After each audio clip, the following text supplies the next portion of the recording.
The drive into Napa felt longer than it should have. Maybe it was the silence in the car, or maybe it was the weight in my chest I couldn't shake. Ayala had fallen asleep 20 minutes in, his small head tilted against the window, bathed in the flickering glow of Christmas lights from passing homes. I kept my hands steady on the wheel, but my mind wandered. No one had called me, not Mom, not Delphine, not even a lazy text with a stock Merry Christmas. And that said more than silence ever could.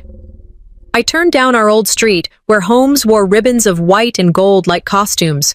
Artificial snow puffed from lawn displays. From the outside, it all looked so picturesque, like a painting you'd find hanging in a waiting room. But I knew better. I wasn't here for eggnog or reconciliation. I was here because something had gnawed at me for weeks. Grandpa's silence. He always called, always. But this year, nothing. Just static where his warmth used to be. As I pulled up to the curb, I cut the engine and exhaled slowly. Ayala stirred but didn't wake. I left him wrapped in his coat, cracking the window slightly before stepping out. The air was crisp, biting. I zipped up my jacket and headed up the driveway, my boots crunching softly over the frost-kissed concrete. No one knew I was coming. That was intentional. If I told them, they'd polish the lies until they gleamed. I needed to see the truth when it wasn't dressed for company. The porch came into view, and with it, something else. A figure, hunched, barely moving, sat slumped on the old bench under the overhang. At first, I thought it was one of the decorative mannequins Mom loved to put out. But as I stepped closer, dread clawed up my spine. "Grandpa?" I whispered, picking up pace. He didn't respond. "Grandpa, it's me, Imogen." His head lifted just slightly, eyes dull, lips blue. He blinked once, slowly. His blanket was thin, damp from the night air. His hands trembled in his lap, like leaves trying to hold still in the wind. I dropped to my knees in front of him. "What are you doing out here? You're freezing!" I reached out. His skin was ice. I could feel the chill sinking through my palm. He tried to speak. Just air," he whispered, barely audible. "No," I said firmly. "No, this isn't okay." Without thinking, I shrugged off my coat and wrapped it around his shoulders. My arms went around him, feeling how light he'd become. I couldn't hold the lump rising in my throat. This was the man who used to lift me effortlessly from the back seat and carry me in when I fell asleep during road trips. Now he was melting in my arms like snow. I stood, supporting his weight against me. Then I knocked, hard, on the front door. Nothing. I tried again. I heard laughter inside, clinking glass. Someone was telling a story. Then a pause. Footsteps approached. The door creaked open about 4 inches. Just enough to reveal her face. My mother. She looked elegant, untouched by the cold. Makeup flawless, champagne flute in hand. Her eyes scanned me, then Grandpa. Her brow arched. "Imogen," she said, voice flat. "What are you doing here?" "What is he doing out here?" I snapped. "He's freezing." She blinked, unmoved. "He wanted some fresh air." I stared at her. "It's 32 degrees." She shrugged. "He insisted. And honestly, Imogen, this really isn't your business." Those 6 words hit harder than the wind. Not my business. The man who raised me when she couldn't be bothered, who showed up at every school play, who called me sunshine long after I stopped smiling. Not my business. I tightened my grip around him. I didn't scream. I didn't cry. I just said, "Step aside." She didn't move. I shifted my weight and pressed into the door with my shoulder. The latch gave way. She stumbled back slightly, her champagne sloshing. Inside, the warmth hit like a slap. Music, laughter, the smell of cinnamon, pine, and privilege. Delphine was handing out hors d'oeuvres. Cousins I hadn't seen in years were chatting by the fire. And then silence. They saw me. More accurately, they saw him, half frozen in my arms, wrapped in my jacket. "Imogen?" Delphine said, blinking. "You scared us." "He was outside," I said, voice calm but cold. "Just for a bit," she replied, a smile playing on her lips. "You know how he gets. He loves the porch. He was shaking, I said. His hands were purple. He was fine, Mom snapped from behind me. Don't turn this into a thing. I walked over to the couch and gently lowered Grandpa onto the cushions.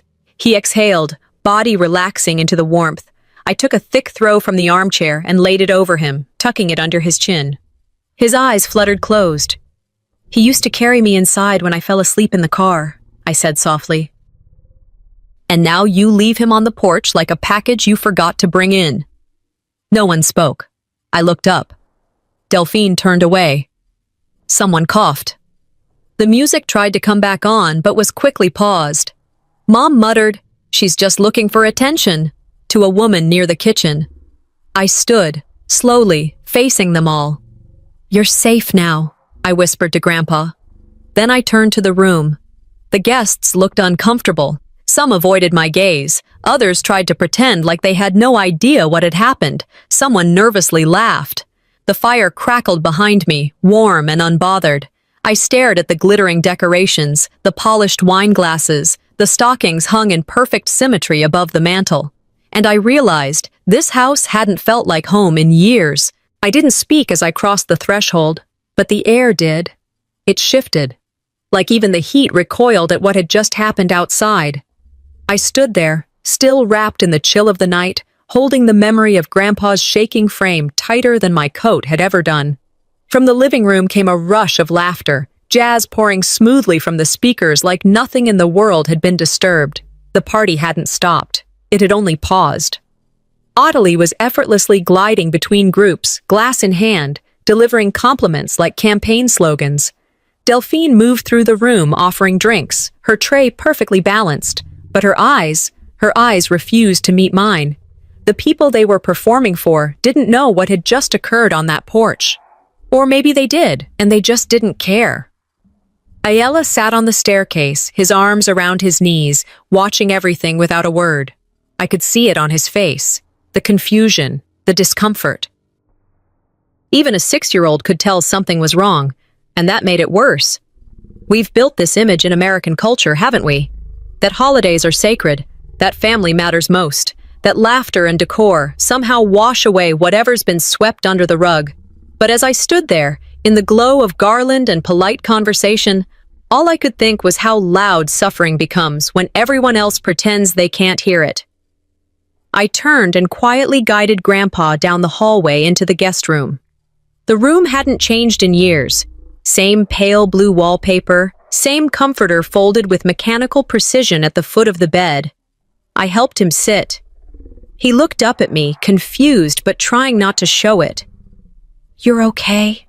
I whispered, pulling another blanket from the closet and wrapping it around him. "I've got you." I crouched beside the old suitcase by the dresser, unzipping it slowly. The zipper creaked like it had been holding in something more than clothes. I searched for his pill organizer, but there was nothing. Just some shirts, socks, and a half-empty bottle of Tylenol with a faded expiration date from 3 years ago. I looked deeper. No recent prescriptions, no notes from doctors.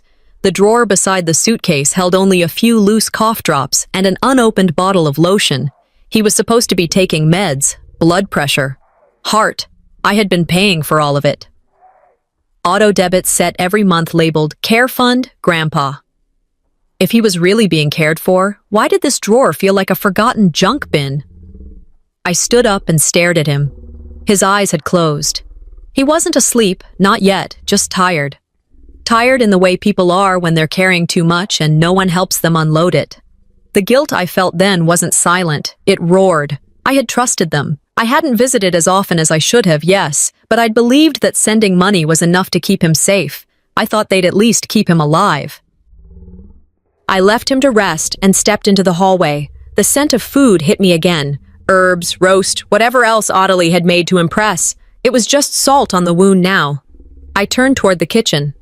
Mahola was there, stacking plates with the efficiency of someone who'd done it all her life. I cleared my throat, and she looked up, startled. "Miss Imogen," she said.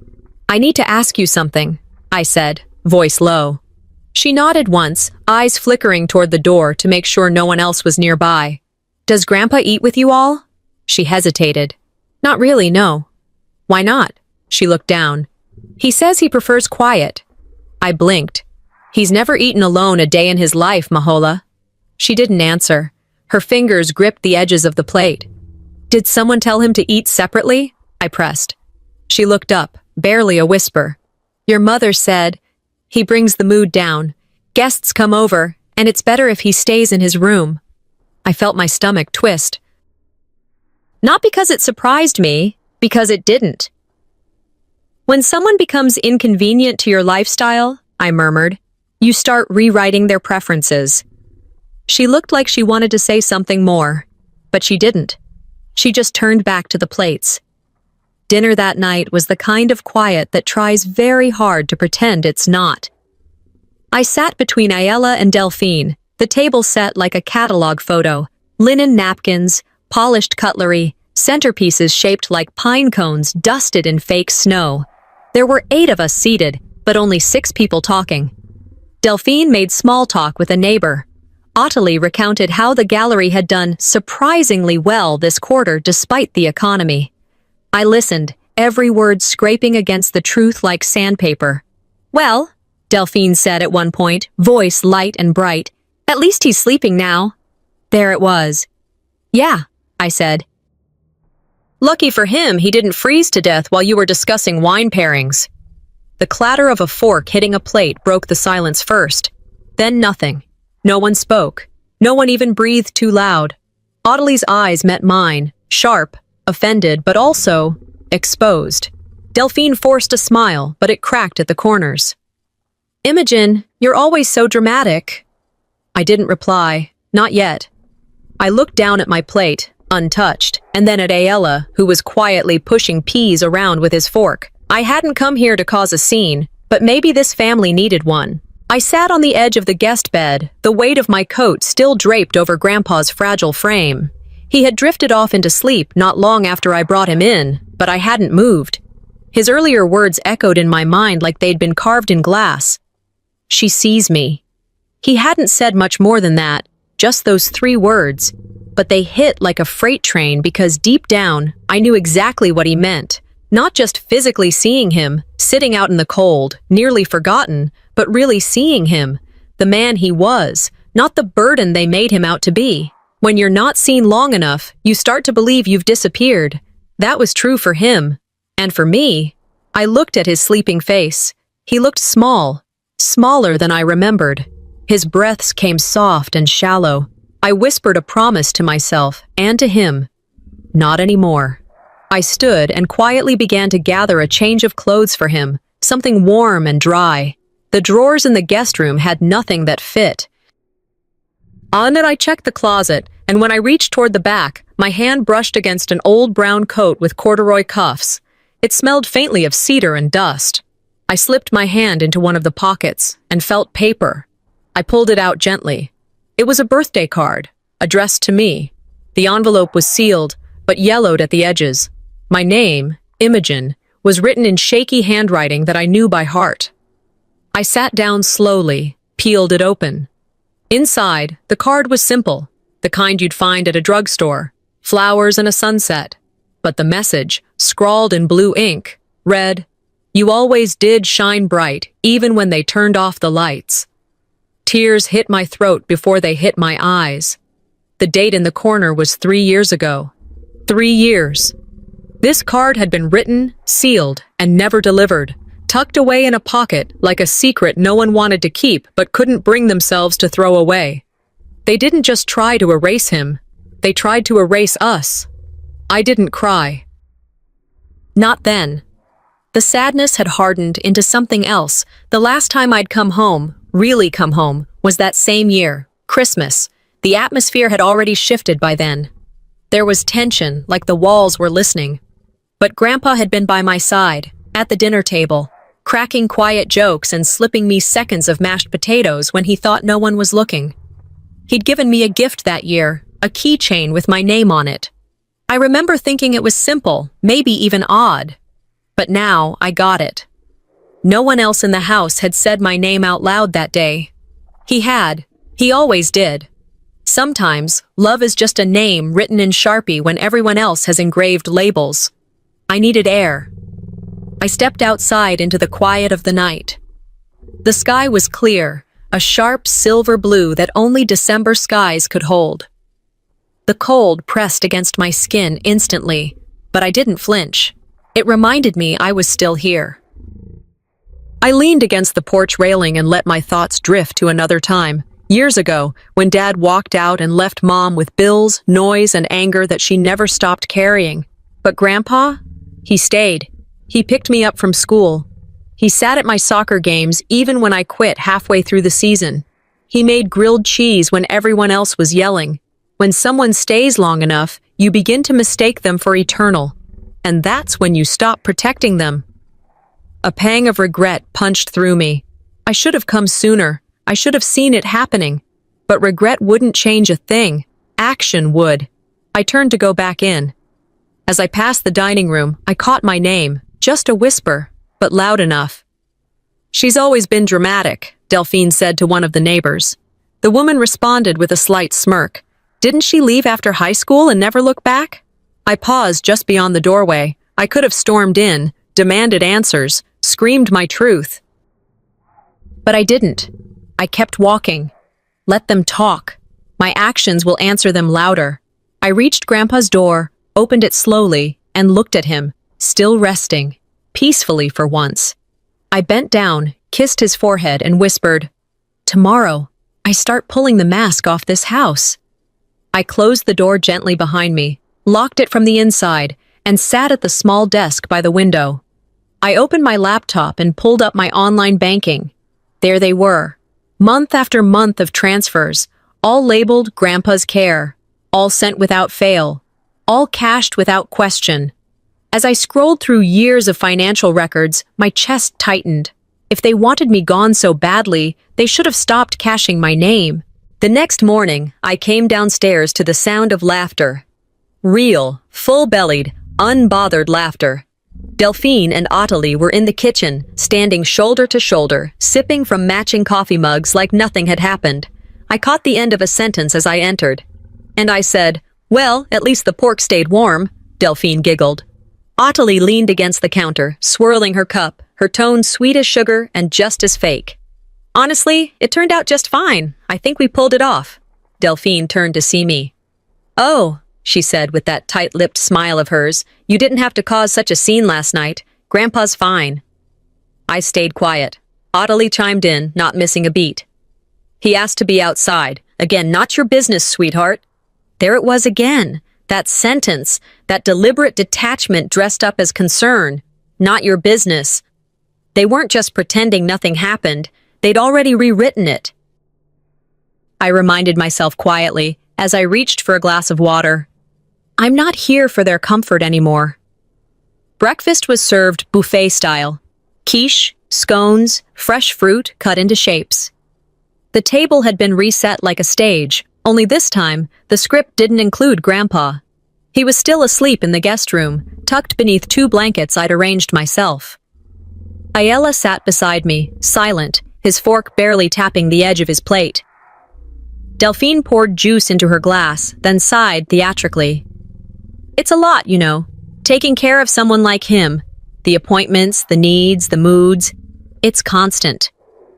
I said nothing at first. Let her fill the air. She looked at me. You wouldn't understand. You're never here.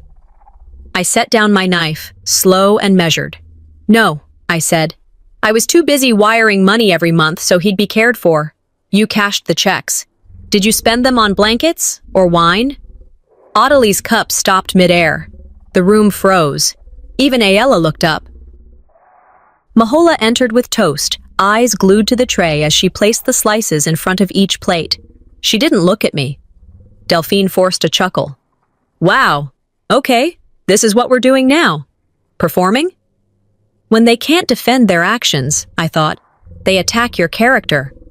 I pushed back my chair and stood. The scrape of the wood against the floor was the only sound. I need some air, I said, and walked out. Outside, the cold felt sharper somehow, like the sky itself had sharpened its edges overnight. I stepped into the front yard, boots crunching across the lawn still stiff with frost. I pulled my phone from my pocket, hoping the silence wouldn't follow me. and then it buzzed. Aunt Alethea. Her message was simple, but it hit like a truth I hadn't realized I needed. I saw the photos on Facebook. He looked sick. I'm so glad you're there. They did the same to me, you know. I read the message twice. Alethea had been labeled the family problem for years. Too sensitive, too emotional, always overreacting. Her absence was never explained with honesty, just a flippant, she made things complicated. Suddenly, it clicked. This wasn't new. This was a cycle. Erase the inconvenient. Smear the ones who wouldn't stay quiet. I wasn't alone in this. I was just the next one to walk willingly into the fire. When truth becomes inconvenient, families label it conflict. I turned back toward the house. Inside, Audley was on her laptop in the living room, wine glass already sweating on the end table. It wasn't even noon. She looked up when I walked in. I'm going to make something very clear, I said, tone calm but hard. If I ever see Grandpa outside alone again, I call APS. Her eyebrows lifted, but she didn't speak. You wouldn't dare bring strangers into this family, she said after a pause. I stepped forward. They're only strangers to you. To Grandpa, they might be the first people in years who treat him like a person. She didn't reply. I didn't wait for her to. I turned to walk away and saw Ayala at the top of the stairs, watching, listening. He didn't say a word, but I saw it in his eyes. Confusion, yes, but also trust. That silent, sacred thing kids offer when they think you're the only adult in the room willing to tell the truth. I would not let this cycle touch him. Not in this house. Not through me. From the hallway, Delphine's voice rang out sharp, shrill, and defensive. You really came back just to ruin Christmas? I didn't flinch. I didn't even pause. I walked past them all, the clinking glasses, the silent judgment, the strained smiles. And upstairs, I opened my laptop. I began pulling up bank statements, screenshots, transfer confirmations. Every single dollar I'd sent. Every month it had landed in their accounts. Every receipt I hadn't asked for, but should have. If they needed drama, I'd give them truth instead. The hum of the heater in the guest room did little to quiet the noise in my mind. I sat cross-legged on the edge of the bed, Grandpa sleeping just a few feet away. The tablet I'd brought for holiday distractions now lay open in front of me for something entirely different. I logged into my bank account, fingers steady despite the storm building in my chest. One by one, I pulled up each transaction, every monthly transfer I'd made to my mother labeled Care Fund. The list scrolled down further than I remembered. Hundreds of dollars, clockwork precision. I'd never missed a payment. Scrolling backward, I began to notice something that made my mouth go dry. In months when deposits were higher, extra cash I'd sent just in case, Delphine had posted beach photos, a trip to Hawaii, a remodeled patio, a new SUV. I opened a spreadsheet, copying transaction dates on one side and pasting matching receipts from their social media into the other. It was sickeningly easy. They weren't hiding it. They hadn't needed to. I'd never looked. I wasn't their daughter. I was their silent ATM. I downloaded every statement, highlighted the overlaps. Their luxury had my name written in the margins. By the time I finished organizing the document, the air in the room felt denser. I didn't just feel hurt anymore. I felt insulted, manipulated, furious. The next morning at breakfast, I came downstairs with a folder in my hands. Audley and Delphine were already seated at the table, sipping coffee, buttering toast. The dining room smelled like civility and cinnamon, but under it, I smelled rot. I didn't make a speech. I didn't slam anything down. I simply walked over and placed the folder in front of my mother. "What's this?" she asked, lifting the flap. "Receipts?" I said evenly. She pulled out the papers, eyes flicking over spreadsheets and transaction highlights. Delphine snorted. "What is this, a financial intervention?" I looked at her, then turned back to Audley. "You used the money I sent for Grandpa's care to fund your lifestyle. He's the one who got cold while you bought comfort." Delphine leaned back, her tone sharp. "This is exactly why we never tell you anything." "Because truth ruins the party?" I asked, keeping my voice calm. The table fell into silence. Audley folded the folder shut with deliberate calm. You left this family years ago, she said. You don't get to come back and judge us now. You mean I stopped pretending? I corrected. Audley leaned in, her voice quiet but edged. If you really cared, you'd be here, not wiring money from a distance and disappearing. That hit deeper than I wanted to admit. I could feel it trying to root itself in my gut, but I didn't let it. I wouldn't give her that power again. They want me to feel guilty enough to go away. Again. I turned to Grandpa, who'd just been helped into the room by Mahola. He looked smaller than usual, but alert. I walked over, placed my hand gently on his shoulder. I may have walked away from this house, I said, loud enough for everyone to hear. But I never left him. Audley opened her mouth to respond, but stopped herself. For the first time, she looked unsure. Delphine slammed her fork down, muttered something under her breath, and stormed off. From the corner of the room, Ayala looked up at me, his voice soft but clear. Is Grandpa okay now? I crouched beside him. He will be, I said. I promise. That night, after dinner had ended in icy silence, I sat beside Grandpa again, the lamp on low, casting a warm pool of light over us. He drifted off mid-sentence, his fingers curling around the edge of the blanket. I stayed there, watching him sleep. They lied with smiles, I whispered, more to myself than him. I'm done smiling back. I picked up the tablet again, opened a secure browser, and typed in Report Elder Abuse California. A long list of resources appeared. I clicked one. Next click, I murmured, staring at the screen. I stopped being a daughter. I become a witness. The tension in the house the following morning was thick enough to scrape off the walls. You could cut it with a butter knife and still need a second pass. Audley, however, acted like she had slept like royalty. She floated into the kitchen in a blush pink robe, greeting everyone with a wide, performative smile as though yesterday's confrontation never happened. Coffee, anyone? She chirped, offering me a mug like she hadn't told me to mind my business less than 24 hours ago. Before I could answer, Delphine was already whispering to a cousin near the window, her tone hushed but practiced. She's always been fragile, she said, not realizing, or maybe not caring, that I had entered the room. Imogen's just emotionally volatile. You remember how she was after Dad left? I didn't flinch. That narrative had been in circulation so long, it had its own mailing address, but it didn't sting the way it used to. Not anymore. They weren't just erasing Grandpa. They were rewriting me. Mahola passed by with a tray of scones, her eyes avoiding mine like I carried some kind of infection. Mommy, Ayala whispered beside me, tugging at my sleeve. Why are they whispering? I bent down to meet his eyes. Because I made them nervous, I said with a small smile. And people talk when they're scared.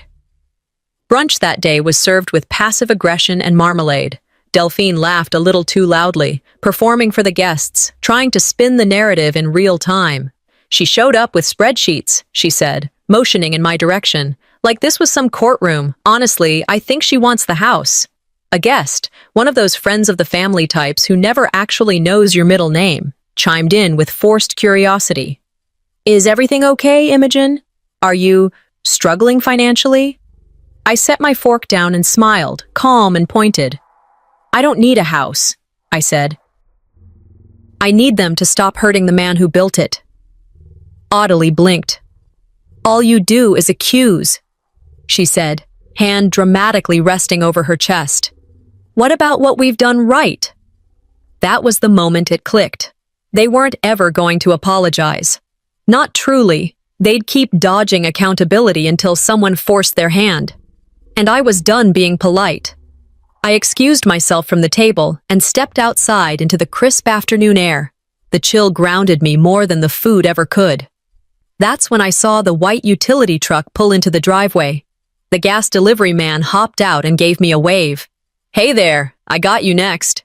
I smiled out of instinct. Thanks, we're good here. He paused, looking toward the porch. That older man still out here? He asked, rubbing his arms. I've seen him out cold in that chair like 3 times this winter. My spine locked. Wait, what? He nodded. I mean, I don't know if you're family or what, but I remember thinking, man, someone should check on him. He looked half frozen, Last time must have been early December, before the storm. Do you remember any other times? I asked quickly. Late November for sure, he said, thinking. Oh, and one morning after Thanksgiving, I almost knocked but figured maybe they knew. I stared at him, heat rising in my face despite the cold. Thank you, I said quietly, grabbing my phone. You just answered a question I didn't know how to ask.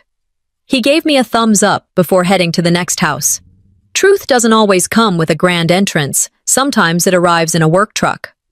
Back inside, I jotted the dates down and texted my lawyer friend. Would a verbal witness count if he's not related? Seconds later, he replied, absolutely, especially if he's consistent and has no vested interest. Log everything. I opened the Notes app and started drafting. 3 confirmed dates. A named witness. Consistency. I glanced over at Ayala, who was sitting on the floor nearby with crayons and paper. He was drawing the house. Can I see what you're working on? I asked gently. He held it up proudly. It was our house, a fireplace, a tree, stockings, all drawn in childlike simplicity. But in the corner, on the porch, was Grandpa, alone. In a chair. I swallowed the lump rising in my throat. They have the house, the image, the connections, I whispered.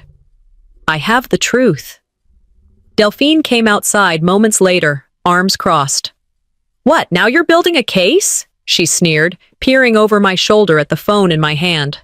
I didn't look up. No, I said flatly. I'm confirming a pattern. She stepped closer, her tone turning venomous. You're just bitter no one needed you until now.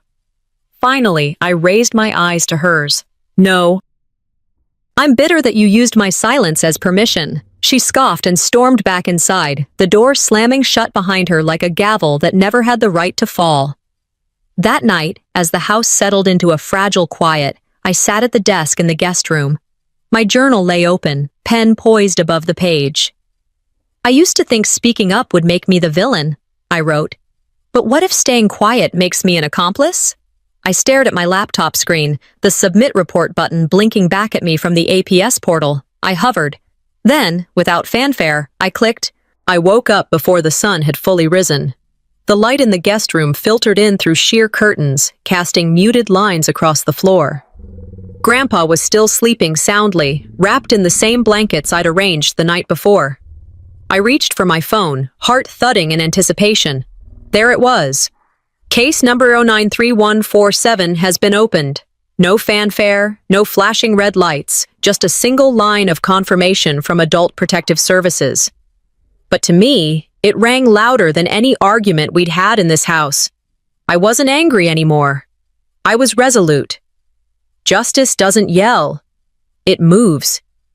As I sipped from a lukewarm glass of water and slipped my feet into slippers, Ayala wandered in, rubbing his eyes. Is Grandpa going to jail? He asked, climbing into my lap. No, sweetheart, I said, brushing hair from his forehead. We're saving him. Downstairs, the house moved as if on cue.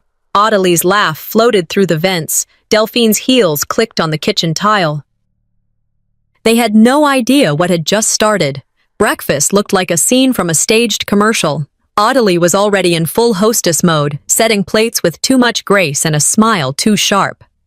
Coffee? She offered, extending a cup toward me like it was a peace treaty. I already made mine, I replied evenly. Oh, she said, voice too light. You're up early. Thought you might need the rest. Delphine chimed in while peeling an orange. You know, it's actually nice having everyone here. Reminds me of when things were simpler. I didn't respond. Not yet. And Grandpa, Delphine added with a chuckle. Remember when he tried to microwave aluminum foil? Poor guy's been a bit confused lately. Audaley laughed. Bless his heart. They were layering honey over poison. I smiled back, thin, polite, meaningless. Ayala sat beside me, quietly eating cereal, his small hand gripping the spoon a little too tight. He felt it, too, the undercurrent. The temperature beneath the warmth. After breakfast, I walked upstairs to check on Grandpa. He was awake now and lucid. I dreamt I was standing in the snow, he said, his voice gravelly. but I didn't feel cold. "You were," I whispered. "But I've got you now." Later that day, while returning a laundry basket to the hallway closet, Mahola brushed past me quickly. Her body paused just long enough to mutter a whisper under her breath. "You should check what they put in his tea." I blinked. "What?" But she was already moving again. That night, after everyone had gone to bed, or at least pretended to, I made my move. I tiptoed into the kitchen, the hardwood floor groaning under my bare feet. Opening the cupboard above the fridge, where Ottilie always kept the special things, I found it. A small amber bottle. No prescription label, no doctor's name, just a piece of masking tape scrawled with "Only for rest." I unscrewed the cap, sniffed. The scent was faint but distinct. I'd worked with enough patients in my early public health days to recognize a sedative when I smelled it. Sedation isn't care, it's silencing. The next morning, I didn't wait. I walked into the living room where Ottilie and Delphine were seated with tea and scones, chatting about a neighborhood fundraiser like the house wasn't burning from the inside out. I held up the bottle. "What is this?" Ottilie blinked. "That's for when he gets agitated." Delphine frowned. "Why are you holding it like that?" "I'm asking a question," I said, stepping further into the room. "Who gave him this? And how often?" Ottilie set her teacup down. "We only use it when he's hard to manage, Imogen. You don't understand. He gets anxious. It helps him sleep." "For his safety," Delphine added. I placed the bottle on the coffee table between us. "This is chemical restraint, and I've reported worse for less." The silence was absolute. From the stairs, Ayala watched, wide-eyed. I turned to Mahola, who had frozen in place by the kitchen entrance. I looked her straight in the eyes and said, "Thank you." Ottilie caught the exchange. Her eyes narrowed. That afternoon, I overheard her cornering Mahola near the pantry. "You want to keep your job," Ottilie said quietly. "Then I suggest you stop whispering around people who don't pay your salary." I stepped into the hallway, loud enough to be heard. Ottilie stiffened. "I pay taxes," I said. "Guess who funds APS?" She didn't respond. I snapped a photo of the bottle label, the masking tape note, and texted it directly to my contact from the agency. Beneath it, I typed, "Additional evidence. Housekeeper confirms regular usage. Verbal threat recorded." I hit send. They don't just silence the old, they silence anyone who listens to them. That night, I sat in the guest room with the light low. Grandpa had already dozed off, the lines on his face softer than I'd seen in years. My phone buzzed. I answered, expecting a confirmation text from APS. Instead, it was my lawyer friend. "Hey," he said, "heads up, Ottilie's trying to shut this down. She hired a firm, sent a cease and desist letter to APS this afternoon." I laughed, quiet but sharp. "If they wanted silence," I said, "they should have stayed quiet." I was done playing nice. The house was glowing by late afternoon, as if nothing foul had ever festered within its walls. String lights draped over the banisters twinkled in sync with jazz standards drifting through hidden speakers. The kitchen buzzed with the usual chaos Ottilie loved to orchestrate. Wine chilling in the metal bucket beside the fridge, lamb resting, timers beeping. Guests began arriving with their fake laughs and foil-wrapped desserts, all dressed for photographs rather than family. I stood near the archway by the den, silent, observing. No one asked where Grandpa was. No one brought up what had unfolded days ago. It was as though silence had erased every sin. Then my phone buzzed. A single message from Mahola. "Check your email. It's the clip." I tapped through. The video loaded slowly over the spotty Wi-Fi. No music, no polish, just truth. The security camera angle caught the porch clearly, the timestamp blinking from 3 weeks ago. There was Grandpa sitting on the bench alone, legs trembling, knocking once, twice, 3 times on the door. No one came. He shivered harder, eyes darting around for help. His hand reached up and knocked once more, this time weaker. Then he collapsed. And still, no one came. They knew. They just didn't care. I slipped the phone into my pocket and moved upstairs to check on him. He was dressed, sharper than usual, cardigan ironed, socks pulled up neatly. He looked at me with a mix of anticipation and fatigue. "Tonight?" he asked. "Tonight," I nodded. "They'll see." The party was in full swing now. Glasses clinked, toasts rose. Someone turned up the music a bit too loud. Audley stood at the fireplace with two women from the art district, telling them how well the gallery was doing this quarter. I descended the stairs slowly, phone in hand, eyes locked on the crowd. Ayala stood at the landing above, arms crossed, watching like a witness too young to know how deep betrayal goes. I stepped into the center of the room and cleared my throat. The music cut instantly. "Before you toast the new year," I said, loud enough to command the room, "I'd like you to see how you left this one behind." I pulled up the video and tapped play. Gasps. Audible, real, painful gasps. One of the neighbors clutched her pearls, literally. A man in the corner whispered, "Oh my God." Another covered his mouth. Audley lunged forward. "Imogen, what is this?" I stepped back, voice calm, hands steady. "You toasted champagne while he begged for warmth." The room erupted, not with sound, but with energy. An invisible fracture ripped through the image they had built. Delphine lost control first. "You ambushed us in our own home?" she snapped. "No," I said. "I held the mirror." Audley tried to reassert herself. "You don't get to do this here. This is still my house." I met her eyes. "Built on money I sent, for a man you sedated and shoved outside." She faltered, mouth half open. The guests began to stir. Some set down their glasses. Others muttered soft goodbyes as they grabbed their coats. I didn't need them to choose sides. I just needed them to see. I reached into my bag and pulled out the folder. Copies of receipts, video stills, emails, medication logs. I placed it gently on the table. "I filed a report with Adult Protective Services," I announced to the room. "They'll be following up." Audley paled visibly. Delphine's eyes darted to the folder like it might explode. "This is a misunderstanding," Delphine stammered. "We've always taken care of him." I opened the folder and pointed to the photo still of Grandpa collapsed on the porch. "Misunderstandings don't come with footnotes." Then came a sound no one expected, shuffling, slow, deliberate. Grandpa walked into the room, wrapped in the plaid blanket from his bed, standing taller than he had in days. Every head turned. Silence dropped like a curtain. He spoke, soft but clear. "She's the only one who asked me if I was cold." Gasps again. Audley reached out instinctively. He pulled away. Ayala ran forward and wrapped his arms around Grandpa's waist. Grandpa looked down and patted his head. "You don't need to speak more," I said, approaching him gently. "You've said enough." A neighbor cleared her throat and left without saying a word. Another muttered something about calling her husband to pick her up. The room thinned. The decorations still glowed, the fire still burned, but the truth couldn't be singed. Later that night, I stepped outside to breathe. Fireworks had already begun popping faintly in the distance. The sky above was a blanket of black pierced with sparks. Mahola joined me without saying anything. She handed me a mug of cocoa, no words, just understanding. "They won't go down easy," she finally said. I sipped slowly.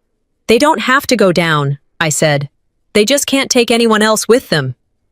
The wind picked up, and tomorrow, the state would call. The house was quiet, too quiet, not the kind that comes from peace, but the kind that clings to guilt. No jazz music played, no coffee brewed, no one offered pleasantries or staged affection. It was as if the house itself was holding its breath. I woke up early and checked on Grandpa first. He was still asleep, but peaceful. The stress that once lined his forehead had softened slightly. I adjusted the blanket over his legs and kissed his cheek. The rest of the house looked like a party had been raptured mid-toast. Champagne flutes sat untouched on the side table, the fireplace cold and gray. I passed the living room slowly, soaking in the aftermath. A celebration ends faster when the truth walks in. From the kitchen, I heard Audley's voice, low, clipped. She was on the phone. "We need to get ahead of this," she said, her words tight with panic. "Media, social. I don't care. Call Susan. She'll know someone at the paper." I didn't interrupt her. Instead, I checked the clock and mentally noted the timestamp. Everything mattered now. Every word, every time, every action. Later that morning, I walked out to the garage. The air in there was cooler, less staged. Dust clung to the corners like it had been waiting for this day. Grandpa used to spend hours out here, organizing, fixing, remembering. I opened the old cabinet he used to keep his tools in, brushing past boxes of Christmas ornaments and yellowed instruction manuals. Then I found it. Taped under the drawer was a lockbox. I recognized it immediately. It had been his for decades, always locked, always guarded. I grabbed the family keychain from my coat pocket. He'd given it to me years ago when no one else noticed I'd come home for Christmas. The lock clicked open. Inside were documents, some brittle, others pristine, an older will, letters, copies of medical directives. In every one of them, I was listed. Power of attorney. Primary medical contact. Emergency designee. Then, newer documents, same headers, same formatting, but different names. Delphine, Audelie, and the signature, shaky, misspelled once. I pulled up a photo of Grandpa's driver's license on my phone. Compared it. It wasn't even close. They didn't just take his voice, they forged it. I walked back inside with the lockbox in hand. Audelie and Delphine were seated at the dining table, speaking in whispers over coffee. I placed the box between them. "This isn't just neglect anymore," I said, voice steady. "This is fraud." Audelie looked at me coolly. He didn't even know what he was signing anymore. I stared at her. Exactly. Delphine entered from the patio, holding her phone. "Let's not turn this into something ugly," she said, moving to join us. "These were family decisions." "Family doesn't erase family," I said, locking eyes with her. Back in the guest room, I pulled up another document I hadn't understood before, something I found tucked away weeks ago, a form labeled Home Care Consent, signed with Grandpa's name. Except, it wasn't, not his real one. I scanned both documents into the tablet and layered the signatures. Then I hit record and filmed the comparison, narrating quietly. "This is not the same person signing. The strokes are different. The tremble is exaggerated. This was not his consent." I attached the file in an email to APS. Subject line, "Forgery evidence, formal addendum." My name wasn't on the envelope anymore, but my fight was carved in ink. Later, a new kind of argument broke out in the kitchen, one I didn't have to start. "You said he agreed," Delphine hissed. "You told me this was all legit." "It was signed," Audelie snapped. "I had Greg from the country club notarize it. It's fine." "He's not even a real notary anymore," Delphine shot back. "He's retired." "You can't just—" I leaned against the doorframe, recording quietly from my pocket. Mahola, drying a plate nearby, whispered as I passed her. "They're unraveling, piece by piece." That night, I sat beside Grandpa again. The house felt like it was held together by duct tape and denial. But this moment, this one, was ours. I opened the older will and began reading softly, pausing every few lines. "You left this for me to find," I said, and I did. He squeezed my hand, weak but deliberate. I smiled through the tightness in my chest. "They tried to erase you," I whispered, "but you wrote me into who I became." My phone buzzed. Email from APS. Received. Investigation escalated to formal review. The house still stood, but its walls were now lined with truth, and they were starting to crack. Morning broke through dusty blinds, and I was already dressed. I hadn't slept much. The air in the house felt different now, tense, but not the performative tension from before. This was real. I stood in the hallway, coffee mug in hand, watching light stretch across the floorboards like it was searching for something that had been buried under denial too long. Then came the knock. It was soft, measured, but it reverberated through the silence like a cannon. Ayala peeked from behind the stair banister, eyes wide. I held a hand to signal him to stay where he was. Audelie opened the door, still in her robe, and there they stood, two representatives from Adult Protective Services. "We're here for a wellness check and to review documentation related to Mr. Graham's care," one of them said professionally. I didn't step forward. I didn't need to. I stood just far enough to be seen, but close enough to remind them this wasn't a surprise for me. Justice doesn't always roar. Sometimes it walks in with a clipboard. Ottilie stumbled through pleasantries, inviting them in with a smile that was 2 shades too bright. Delphine appeared behind her, barefoot and trying to brush her hair into something respectable. "Please, come in. We were just, making breakfast." "Great," the agent replied, nonchalant but pointed. "We'll need access to Mr. Graham's room, medication logs, medical appointments, and financial statements related to his care." Ottilie blinked. "Right now?" "Yes, ma'am." She turned toward me with a look that begged for backup. I sipped my coffee and said nothing. Ottilie scrambled into her office, returning minutes later with a manila folder. She handed it over with shaking fingers. The agent flipped through the pages and glanced up. "This shows a clinic visit on December 9th, but we have a record here that Mr. Graham missed that appointment." Ottilie cleared her throat. "There must be a mix-up." The agent pulled out a printed receipt. "This is a $200 charge at a spa the same day. Your name is on it." Delphine turned ghost white. "I thought you said you deleted that." The room stiffened. The second agent made a note on a form. Quiet, efficient. I walked into the room and handed them a second folder.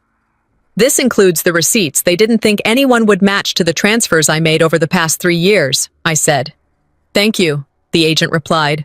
"We'll need to make copies." Ottilie's voice cracked. This isn't what it looks like." "Oh, it's exactly what it looks like," I said calmly. Later that afternoon, I stepped outside to catch my breath. The wind carried whispers from the street.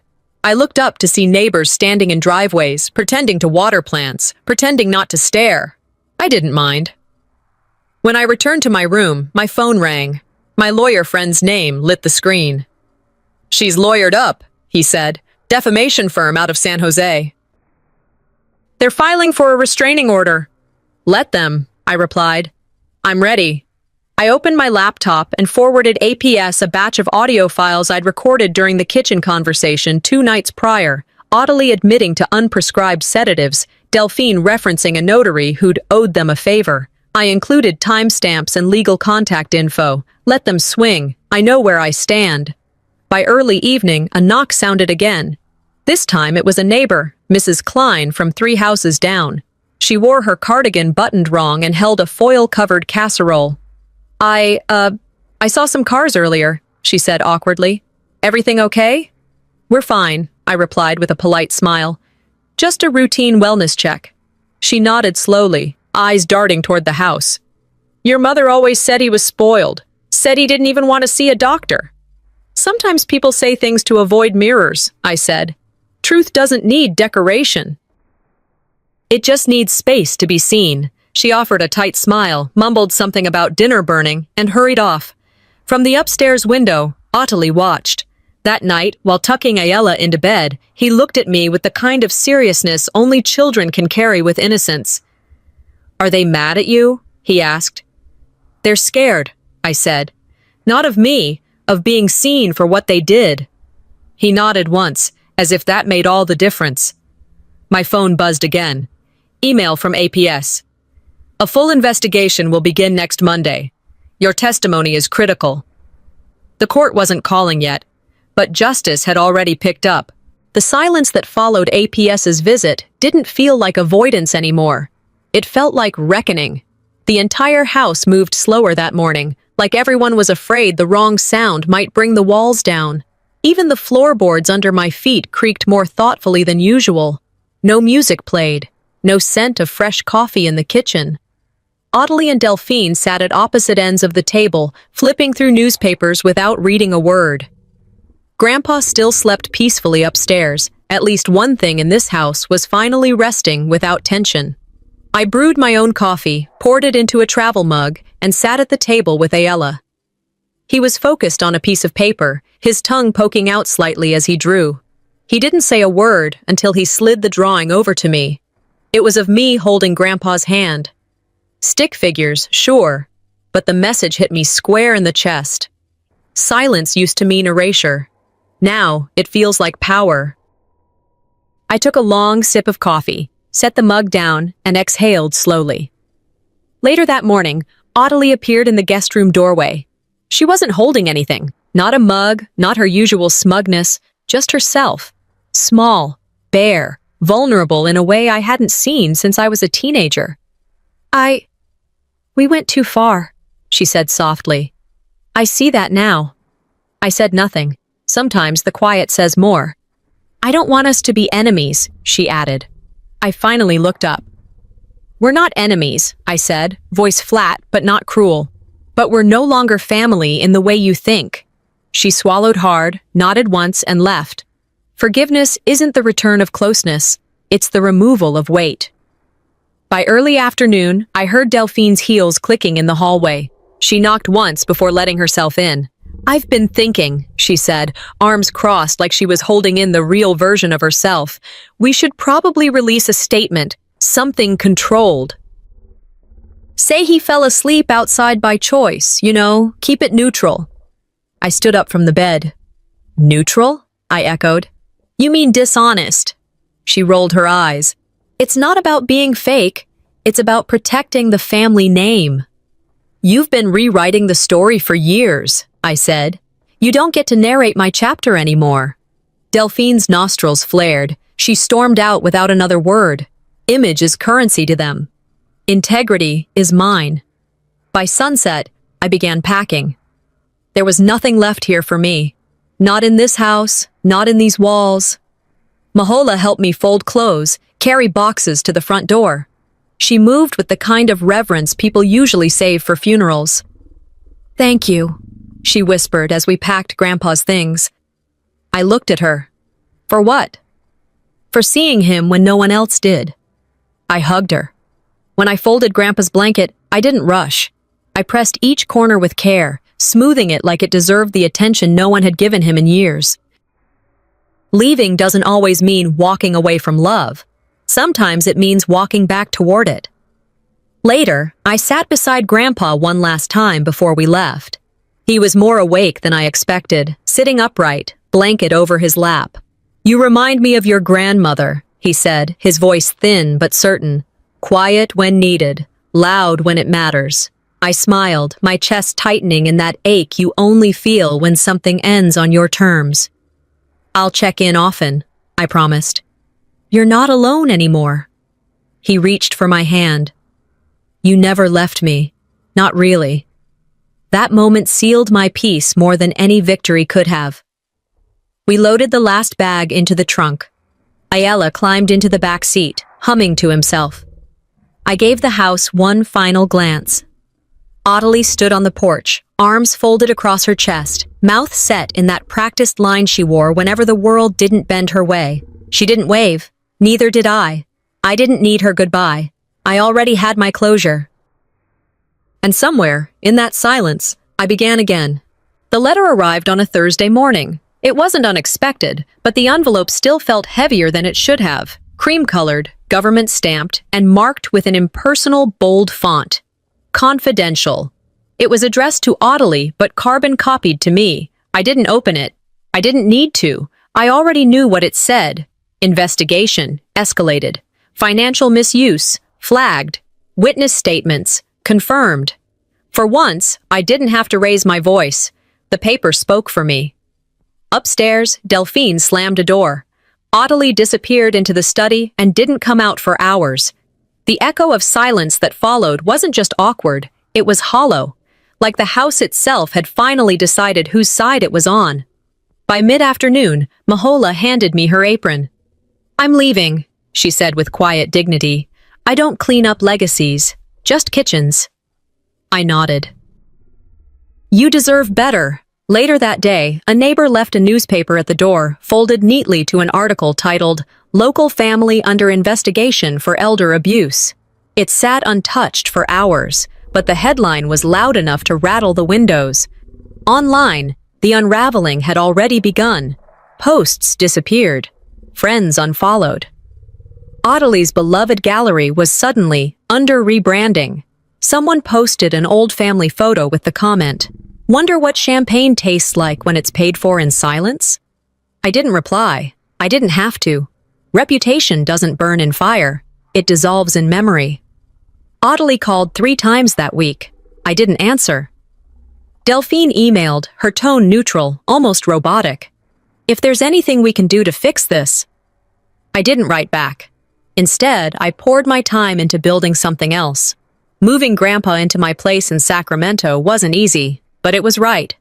His new room was smaller than he was used to, but it was filled with light. Ayala made a sign for the door in block letters, Grandpa's place. We cooked dinner together, and for the first time in weeks, Grandpa laughed. Really laughed. Not the soft, polite chuckle he'd learned to offer for survival, but a belly-deep, no-filter sound of life. Mahola came by on her day off with fresh bread and warm hands. They had the wealth. We had the warmth. A few days later, I went to the bank. I closed every account that had my name connected to the family estate. I cut every tie that bled me dry. They used my generosity like a cloak. I took it back. Let them feel the cold. Before I left, I wrote a letter. Not to Audley, not to Delphine, to myself. This is not a grudge. This is a gravestone for the version of me who begged to belong. I slipped the letter into the old mailbox at the house. I knew they might never see it, but I didn't write it for them.